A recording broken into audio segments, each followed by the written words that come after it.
good afternoon to everybody attending the 12 millimeter thinning Zoom meeting, virtual meeting with Dr. Robinson and with the rest of the team. I have here Mark Wilberger is with us. Craig Kalki, team leader, is attending. He's working from the field. I think so. We have Janet Van Soren. We have I see Professor Lilian Chen also attending. I see a bunch of growers. Professor Duan Green, Liz T from the field. So this meeting is sponsored by Balen USA, and Balen USA is pleased to be a sponsor of today's meeting. And we'd like to remind you of their thinners, Maxell, Pomaxa, and Fruton. Maxell is a plant growth regulator. It's a proven thinning agent with an active ingredient that increases fruit size above the normal thinning effect.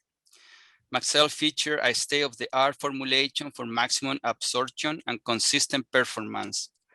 Apply between 5 and 50 millimeter at 1 to 3 quarts per acre as part of your thinning program. Temperatures in the 70s are the ideal for Maxells. Pomaxa and Fruton are Balen traditional NAA products that can be used as part of your thinning program. Remember that both of these products can be used after thinning season in multiple spray programs to improve return bloom. If you have questions about Maxell or any other Balen product, please visit balen.com or contact Jim Wargo. So with that, I wanna start the meeting with you, Professor Terence Robinson, talking about the 12 millimeter spray and the data and the observation and all the things that we had to talk today. Thank you. Okay, thank you, Mario.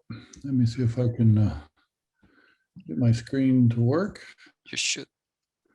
I'm just making one last minute change on a slide that I wanted to show differently. Bear with me. Yeah. We got time, Terence. Okay, we're ready. Share screen.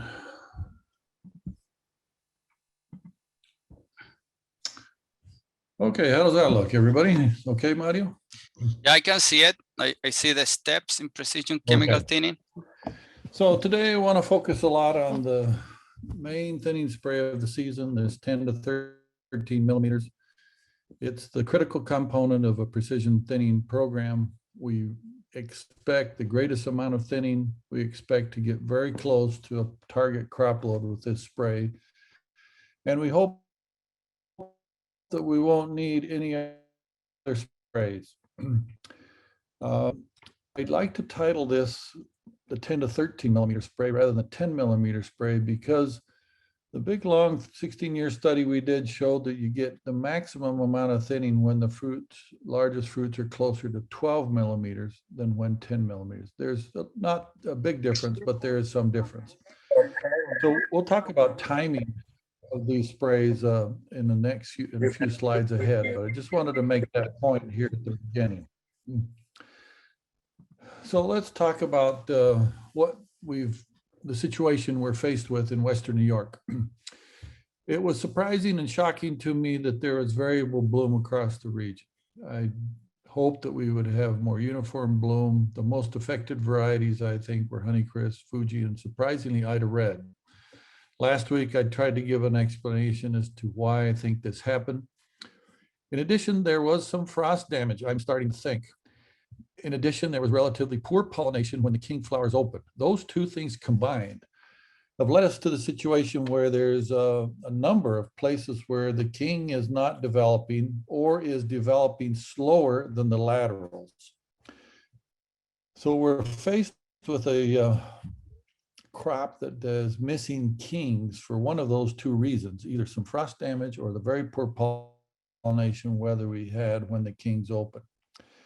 This leads to variable fruit load across initial fruit load across Western New York, which is a very difficult to thin situation. because you have to really go block by block and variety by variety. And it makes it difficult to make blanket recommendations, but I'll try my best today. But I just want to point out that it's not the most simple thinning conditions. Our petal fall spray went on under very warm conditions with a substantial carbohydrate deficit. That's exactly what we had hoped for. And I believe that it probably gave good thinning. But we don't have a lot of the fruit growth rate measurements in yet to really say yes or no. But as we look now at the 10 to 12, 13 millimeter spray, unfortunately, it's going to go on under cooler conditions. There's one warm day, but then we have some days in the high 60s and in the 70s. The carbohydrate deficit has disappeared. We're back to close to no deficit or even positive. And so it's likely that this spray will give us moderate thinning, not aggressive thinning. In blocks where you're missing the kings and maybe you got really good thinning at petal fall and you just need a little more, this is a wonderful situation. But in blocks where you didn't have near enough fruit coming off, and at least in a number of gala blocks that I'm aware of, we need some substantial thinning. And I don't think we're going to get it out of this spray. But we still want to maximize the impact of this spray. And so we'd like to suggest that you use the degree day calculator that's in the carbohydrate model to try to pick the best time to put on this spray to get the maximum effect. Now, unfortunately, it's counterbalancing situations. If you spray early in that window of 200, there's a little more deficit. If you spray later in that window, there's a little less deficit. Let's look at 3 places in Western New York, and I'll summarize these 3 in my slide right after I talk about all 3. But let's first talk about inland sites like Geneva that are a little bit ahead of other places. And when you look at the chart on the top of carbohydrate development, we see that at the petal fall window, which was somewhere around May 16th to the May 20th, we had a substantial deficit. And so we expect that in Geneva, we got really good thinning from the petal fall spray. We quickly, because of heat, zoomed past the petal fall window into the 10 millimeter window. And in fact, if you look at the bottom table, we started into this window on Sunday, yesterday, May 23rd, and will continue up through May 26th, which is Wednesday. So there's not a really wide window for Geneva, and it changes a lot from a strong thinning situation with good deficits to a situation of very mild thinning and almost no deficit, because it goes from, if we would have sprayed Sunday, it would have had almost a minus 50 gram deficit. But then if you wait 2 or 3 days, it goes to 0. So at Geneva, we're spraying today. Even though we're spraying today, we expect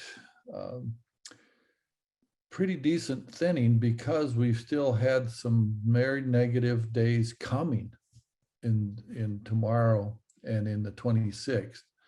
But by the 27th, which will be Thursday, will also impact the results from this thinning spray. It's now no deficit at all. Now, if we contrast that situation at Geneva with this, another site, which I did the same treat I did last week, and this is Medina, which is an inland site in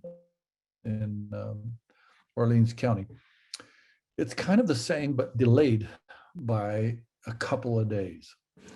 So when you look at this petal fall thinning window, it went from about the 19th to the 22nd. But the 10 millimeter window really starts on the 25th, which is Tuesday.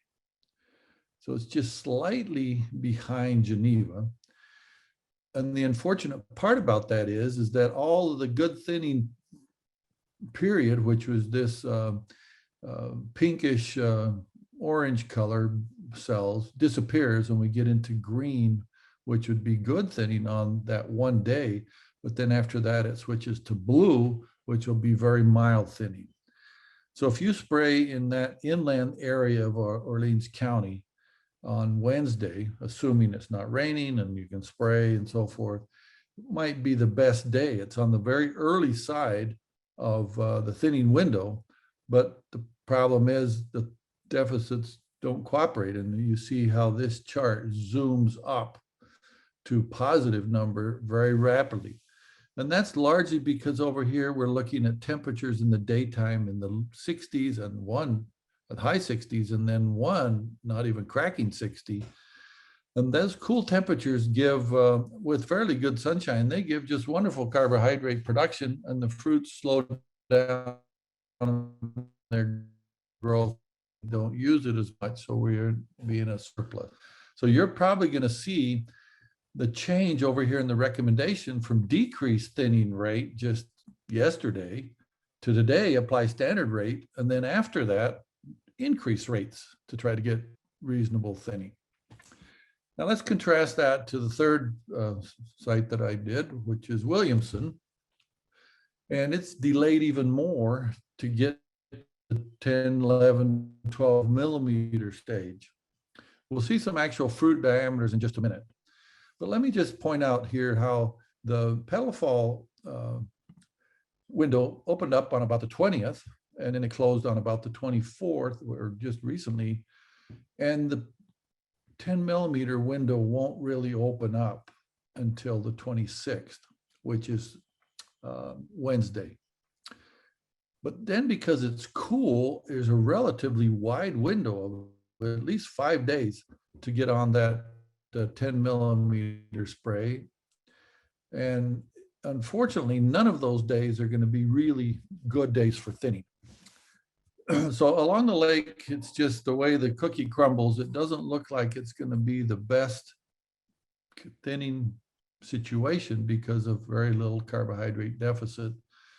And the window for this spray we don't really get to the 10, 11 millimeters until Wednesday. Now, thanks to Mario and I presume Craig and Janet and I don't know who else. Liz was helping also. They measured a bunch of fruits today. And I have here the data from Wayne County, and the top half of the chart is inland sites, and then the bottom half is lake. And you can see that there's just today on the 24th, we're getting to the 10 to 11 millimeters of the kings. Now, of course, Crispin, which jumps up quickly, and Cortland's, they're bigger, and Ida Reds. But Galas, look at that, 9 to 10, they're not quite in the window yet. But many of the others are just approaching the window, and so we could think about spraying them in inland sites tomorrow, and probably would be a good day. When we go into the lake sites, then we're definitely 9s on average, and some down in the 8. So there's going to take a couple more days, and that window should open up on Wednesday. It will just barely be cracking 10 millimeters on Wednesday. Unfortunately, that next 5 days is all relatively cool, when we wish that we would get some deficit to help with thinning up along the lake. I also would like to present data from Orleans County, not as many places, but still we have some inland sites and some lake sites. And interestingly enough, to me, even the inland sites there are not really big for Gala. Now, Honeycrisp was moved ahead of Gala. And what was odd to me this year, Fuji seemed to bloom earlier, but now is lagging behind Honeycrisp in fruit size. So Honeycrisp has really responded to the heat of last week, and fruit size has jumped up considerably. And they are now in the window to thin at inland sites. And so tomorrow might be just a beautiful day, assuming it's not raining and not too windy. But in terms of carbohydrates and fruit diameter, might be just a perfect window to thin Honeycrisp. We're still a little early on the Fuji, and so you'd want to maybe wait till Wednesday or Thursday to do that. When you move into the lake sites in Orleans County, then it's the same situation. We're down generally below 10. Honeycrisp are approaching 10. It might be a good idea to try to hit those as well tomorrow or even Wednesday. But once we get into Thursday and Friday, then the temperatures are not so favorable for thinning. So summarizing what those charts tell us, the best timing varies by location. In Geneva, it started yesterday and continues through Wednesday. An inland site in Orleans County, it starts today. So tomorrow might be just a great day for some varieties, but it ends about Thursday. Whereas lake sites, and I use the Williamson data for this, it really doesn't even open up until Wednesday, but it's a long period all the way through Sunday, any day you want to spray. Now, I do want to hasten to add, the model doesn't give me forecasts as far as Sunday yet. And so maybe temperatures might turn around and waiting might turn out to be a good idea. But the forecasts don't look like that's going to be the case. And so it just looks like the longer you wait, the less ideal conditions you're going to have for thinning on any one of the three sites. That translates into mild thinning, maybe mild to good, but not aggressive thinning. High temperatures are just going to, except for tomorrow or Wednesday, might just be in the 70s. The carbohydrate balance is going to either be 0 or positive. This will give mild thinning. This requires, I think, the use of full rates in this time. Now, last week, under much different heat conditions at petal fall, maybe some people were afraid to use full rates. I tried to reassure you that at petal fall, the thinners aren't very powerful, and so full rates would not overthin. But now we're at the point where the thinners are the most powerful, but we don't have the cooperating temperatures and sunlight, and so you're going to need full rates.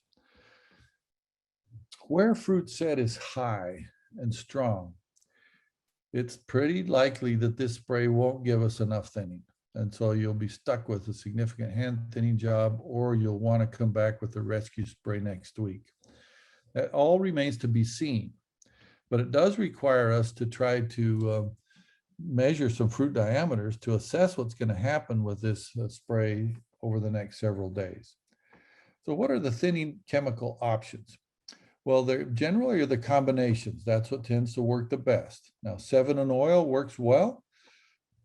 I said last week, the problem with oil is that people use Captan in and around that, either a week before or a week after the spray, you sometimes get Captan injury on the fruit. So I tend to not use oil at this time. And then that leaves us with either Maxell 7 or NA 7, or the other option is combining Maxell and NA for those farms that don't want to use carbaryl. My suggestion is a great year to use Maxell, but at the full rate, 64 ounces for a tree roll volume basis with a pint of carbaryl. Now I want to pause here for just a moment and talk about carbaryl. Since we're going to have mild thinning,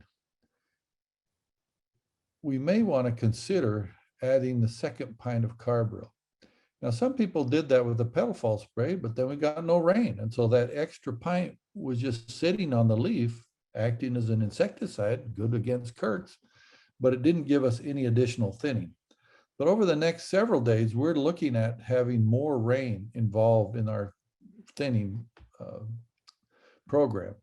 And so if you're looking at really a strong set that you just are worried that this cool temperatures and the lack of deficit, and even if you use high rates, is not going to give you enough, you could consider adding the second pint of carbaryl and hope that some rewetting helps you. For Honeycrisp, I think it takes a full 3 ounces of tree roll volume dilute basis plus a pint of carbaryl. Macintosh less, only 2 ounces of NA, tree roll volume dilute basis and carbaryl. Empire depends if the kings are there and whether the set looks strong. But assuming the kings are there and the set looks strong, I think you need the full rate of Maxell, and we often get much better fruit size using Maxell than we do NA. The last two I want to comment on are Spur Delicious and Fuji, where if we use NAA in the program at this timing, we often get too many pygmies. And so I definitely want to suggest using Maxell on those two varieties, both at the relatively high rates. Now, what I've seen so far, Spur Delicious return bloom pretty well, and Fuji better than expected. And they'll probably both need this high rate of Maxell plus carbaryl. This is going to be the year where we really have to have data on fruit diameters and run the fruit growth rate model to know whether this cool conditions, whether we add the full rate or the second pint of carbaryl or whatever we do ends up giving us what we wanted or close to what we wanted. And therefore, we really suggest that you measure 50 degree days after your spray, the number of clusters required, then remeasure again at 20 degree days after, and then calculate how many fruits are on the tree relative to your target. Let me use the example. I used the Medina data, and I assume that we sprayed tomorrow, May 25th. That's just at the beginning of the window, 209 degree days. There's still a mild deficit averaged over 7 days. It disappears after that. If you look at the daily deficits, we have a pretty decent one coming up on the 26th, but it's counterbalanced by a bunch of days that are positive. And a day before of today of only 5 grams positive. So on average, it's only going to be about -10. But let's assume that you sprayed on May 25th, tomorrow, and you put the full standard rate on. We would then calculate forward 50 degree days. So 209 plus 50 would give us 259. That means we would measure the first time on May the 29th. And then the second time, it doesn't show yet, but when we get up to about 230 degree days, we would measure again. Now, I want to emphasize this point. Because we're looking at cool temperatures, 60s and a 59, the period of time between the first measurement, which will be on the 29th, and the second measurement may be 5 or 6 days, because fruits grow slowly and they take more time to show which ones are falling off. But if you'll stick with this, the first measurement 50 degree days after the spray and the second measurement 120 degrees after the spray, you'll get the right answer from the fruit growth rate model. So to summarize, I'd like to suggest that every block has to be evaluated because there's so many places where the kings didn't grow. They either didn't get pollinated or they were damaged, shorter stems. And that means that the set is not as strong as we would have expected. However, even where kings are missing, if you've got 4 laterals growing, you can't be afraid to thin because you can end up with 4 fruits on that cluster and they'll be way too heavy of a crop followed by biennial bearing. If most of the kings are present, I would say use the full rates, but only expect mild thinning. And you probably will need a rescue spray next week. I mentioned already the timings. For Geneva, they started yesterday. For inland sites in Orleans County, they start tomorrow. In Wayne County along the lake, they start Wednesday or Thursday. I think it will be important in some locations with some varieties to be prepared to put on another spray next week. It probably will be somewhere Wednesday through Friday of next week because of cool temperatures. For this timing, I prefer to nozzle the sprayer even differently than the normal 2/3, 1/3. I prefer to put even more spray directed at the top of the tree, 75% of the spray. So I really would encourage you to spend some time and nozzle your sprayer so that much less goes to the bottom of the tree because you'll often overthin the bottom with this particular spray, but underthin the top. Now, this is especially critical where kings were damaged with frost and we don't have viable kings because of that. And in that case, I would apply no thinner to the bottom and just let drift settle in the bottom of the tree, and you'll get the perfect amount of thinning in the bottom with no thinner applied. Now, this is the point which I'm going to emphasize that because of the cool temperatures, we may need some additional help, like regulate. Normally, I don't like regulate. It gives too much uptake of NA, but when temperatures are cool, it will help improve the thinning response. Don't add oil at this timing. That we reserve only for the 18 millimeter spray. But if you've got a really strong set and you're spraying late in this period of time, say Friday, Saturday, or even Sunday, I would suggest you include a pint of Regulate with your spray to improve the amount of thinning you get from NA. Now, adding Regulate to Maxell N7 does almost nothing because Maxell comes preloaded with a huge amount of surfactant. And so I don't think it's all that helpful if you're spraying Maxell N7. Won't hurt anything, but it doesn't help. But it does help if you're spraying NA N7 to include Regulate. So let me just stop for a minute and just show you one slide that I didn't have time to put into this presentation that I'm going to talk about in the Hudson Valley. And that's really about return bloom sprays. Where is that one?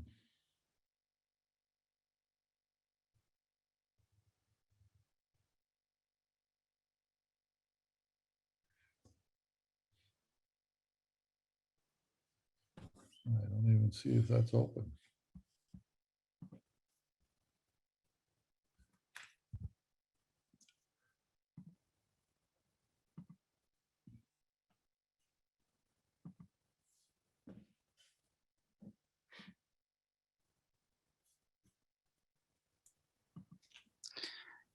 I want to encourage people to send questions via the chat.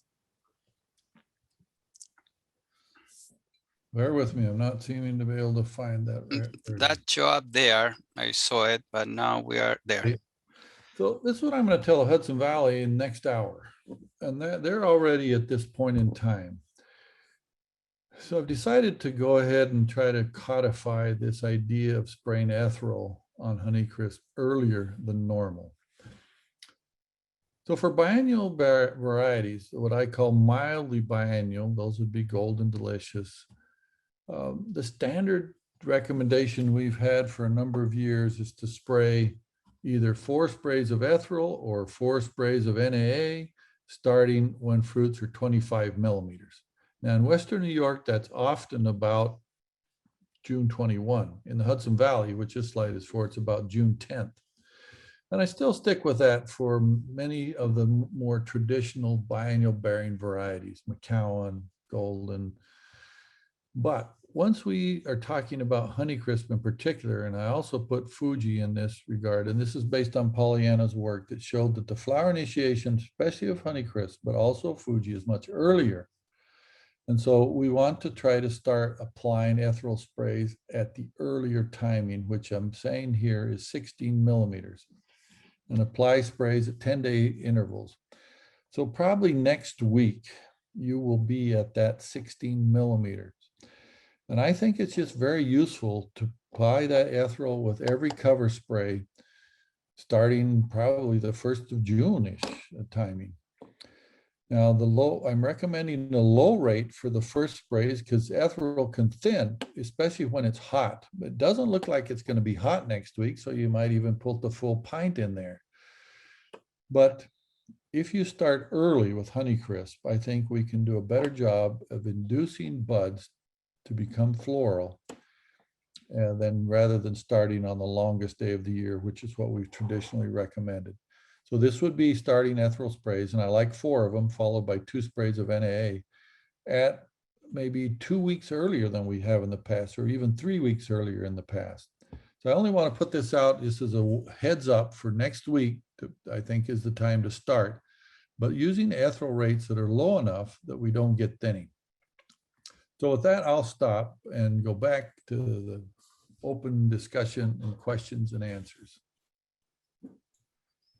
So Terence, you are kind of really opening this recommendation now, the ethereal, the early ethereal, because that was the discussion that we had last Monday. So I've been thinking about it a lot all week. I ended up talking to the Hudson Valley about it last week, and I just think that it's not that risky if we don't have heat. So after I was looking at the forecast for next week, I think it won't be risky to start when we're only about 16 millimeters. Okay, because it's a bunch of growers that were asking me, even today, a grower in the morning in Williamson say, can I do something, even a demo around 15 to 16 millimeters?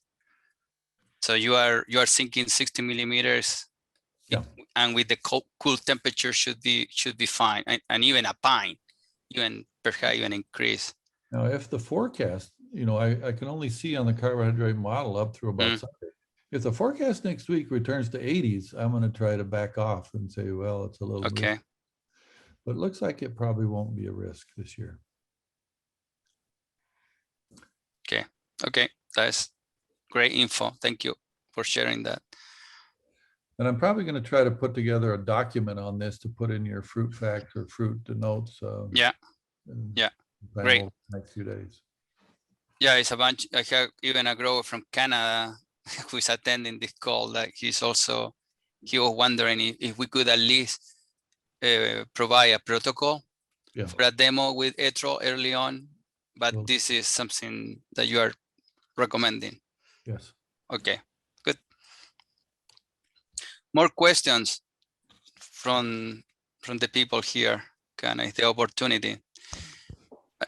So I have a question. If my honey crease is still at 10-11 millimeters by Wednesday in the north side of 104, should I start spraying? Should I believe the forecast? Because I cannot believe the forecast anymore. When they were telling us last week, Terence, that the temperature were above the 70, we were above the 80s. When last week they were telling us they're gonna be above 80, we ended up with 90s. So now they're telling us that the temperature is gonna drop. I don't know what to believe. Well, this is a little bit of a difficult question because we did have warmer than expected temperatures last week when people sprayed their petal fall sprays, some into the low 90s. So I expect that those sprays really worked well, but we don't have the data yet on the fruit diameter measurements to say how well they work. Yeah, grower. If you go ahead north of 104 and spray Honeycrisp tomorrow, but without knowing really what happened last week, it's really a gamble. And people feel like they can look at the tree and tell, but I really have more confidence in the fruit growth rate model. And I'd rather see some results north of 104 before people spray Honeycrisp. So, for example, in Gela, we were measuring today Gela, okay, the first measurement. Craig, since I was measuring today in Niagara, I'm gonna be measuring tomorrow in Williamson. But the second measurement, I don't know when we're gonna get to the. Well, so that was a problem that you talked to me about earlier, that for a couple of reasons that first measurement didn't get done. So now the second sort of the difficult situation, having to make a decision to spray. Now, if you're north of 104 in Wayne County, I'm saying the window is really up until Sunday. So if you could get measurements on Friday and then spray Friday afternoon or something, that would be the best. Yeah. Mario, you have a question in the chat. Okay, sorry. So we have one there. Terence, can you see that? Can I mix the ethyl with calcium chloride?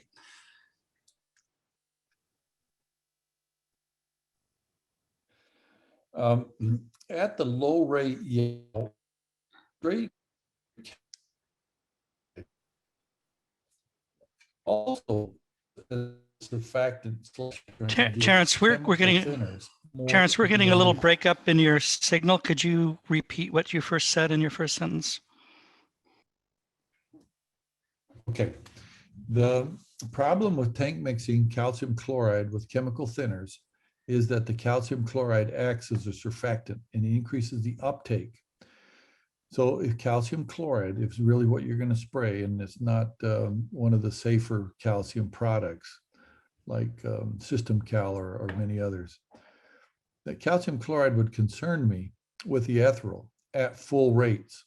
But if you're at the low rate that I'm suggesting for ethyl, I think it'll be fine. Everything is rate dependent. So Mark, to answer your question directly, I would mix it. If I'm spraying the half pint of ethyl under cool conditions, I wouldn't worry about mixing it. If I was spraying a pint under 85 degrees, I wouldn't put the calcium in the tank.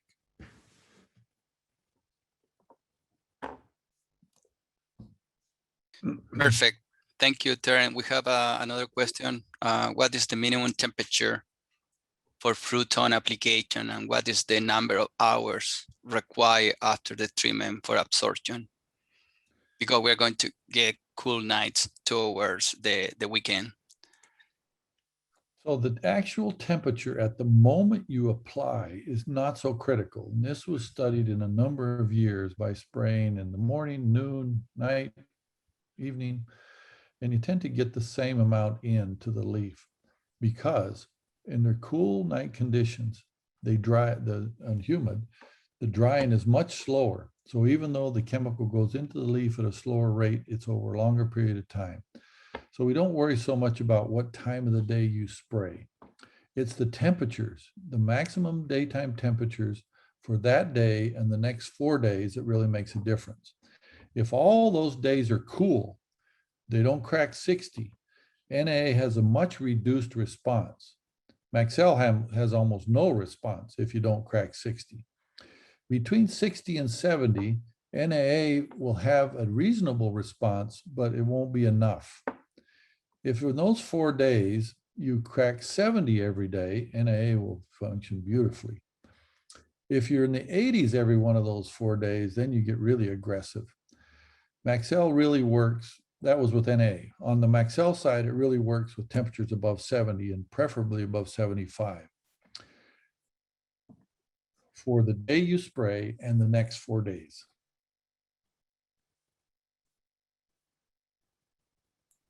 Great. Can you see the other question? Kind of why not to think tomorrow at night 10 millimeters and take advantage? That's an excellent point, and I agree with that the temperatures, if they really are going to be as cold as it seems tomorrow, might be the best day to spray, even though north of 104 along the lake, you're still not quite at 10 millimeters. But you'll get you'll probably get better thinning by taking advantage of that day, the warm day, and the next, because tomorrow and the next day are warm. It's the day after that it gets quite cool, and the day after that we don't crack 70. So one last part to the previous question, how many hours does it take to get absorption? There is some absorption of NA for 24 hours, but the bulk of it happens within the first 8 hours. So I like to make sure that there's no rain within 8 hours of applying NA. If there is, you get reduced effect. Now, even though the spray might look like it's dried, at the microscopic level, it still continues to be taken up by the leaf for almost 24 hours. And Dwayne Green showed that early in his career. But in my experience, the part that goes in late, after 8 hours is a small fraction of the total. So I like to just have 8 hours at least before any rain. If it rains after 1 hour, then you really have a difficult decision because it washed off some of the NA and how much. So I have a couple of rules of thumb. They're not based on true science, but just sort of thinking it through. If the rain happens within an hour of spraying, I repeat the application, full dose. If it happens 4 hours after I applied, then I come back with a half amount again. But if it happens after 8 hours, I don't worry about respraying.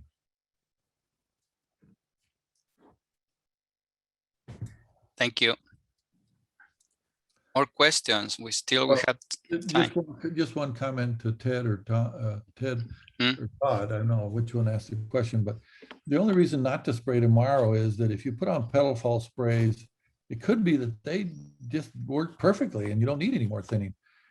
That's not likely, but they did go on under fairly warm conditions. And so we don't know the answer to what happened to those yet, but yet we're facing kind of tomorrow's the best day. Yeah, some grower. So you each have to make that decision. That's why I love fruit. Yeah, it's true. Some grower avoided to spray on Friday, and some of them sprays during the weekend, Saturday or Sunday. They finished during the weekend. I don't know if that makes a difference or not for what is coming. with the thinning. Yeah, I think if it's only sprayed on Saturday or Sunday, coming back tomorrow is too quick. Too soon. Okay. Yeah, and I was amazed. Grower that I should share, the grower who did blossom thinning with ATF with Gila, the separation today was magnifical. That was really working pretty nice. I was amazed. This would be without petal fall. So it's without the petal fall spray tomorrow would be the best timing, I think. Yeah.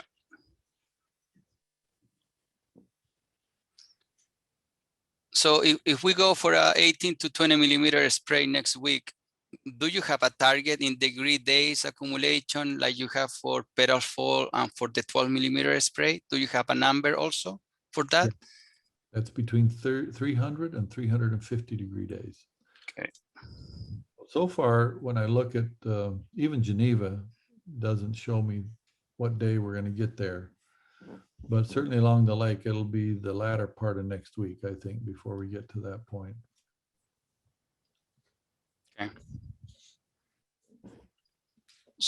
Okay, so if we have the 18 millimeter spray next Monday, based on forecast, we can really fine tune the ethyl spray for the 16 millimeter if we go with the full rate or half rate. Yeah, so I just want to correct what you said, because I think there was one word you misspoke. Yeah. I think we're planning to have the 18 millimeter meeting on Monday, correct? Yeah. But the spray is going to go on Wednesday, Thursday, or Friday of that next week. I don't think we'll be anywhere near 18 millimeters next Monday. We'll have the meeting to talk about it. Yeah, 16 millimeter. Yeah.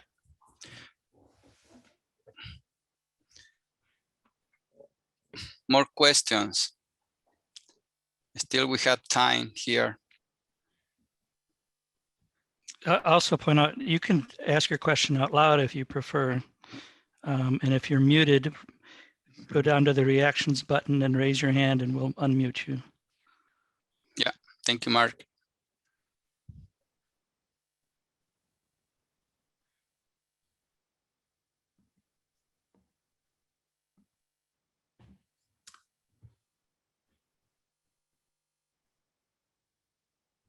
There's a question turn about lime sulfur.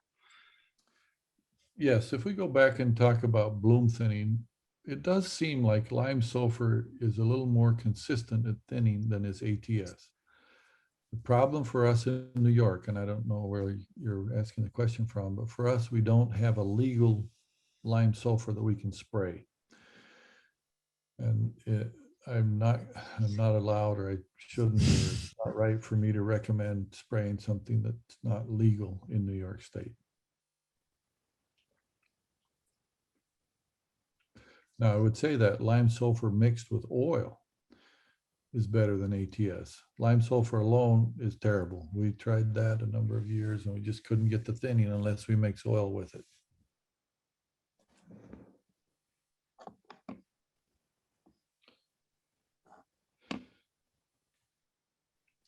Still, we have time for questions, for comments. If you want to be unmuted. Just a real quick comment. Oil for other. Terence, I think your audio is better when you're closer to the microphone. For those people that are spraying oil for insect control purposes, it's generally at a high concentration in my mind. That's 2% or maybe even 3% if you're spraying oil early. When we use oil for thinning with lime sulfur, we're also at that high rate, 2%. But when we talk about oil as a help to the 18 millimeter spray, we're talking about only a pint per 100. And so it's way less oil in the tank. I just want to make that distinction.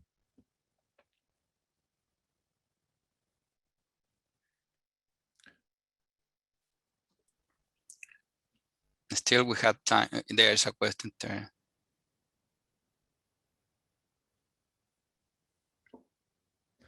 So is it feasible to mix fruit tone or NA with Maxell? Yes.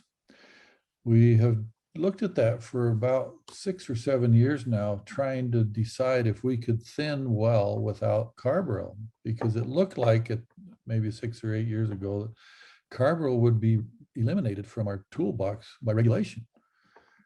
So we looked at this on a number of varieties, and it seems to work pretty well.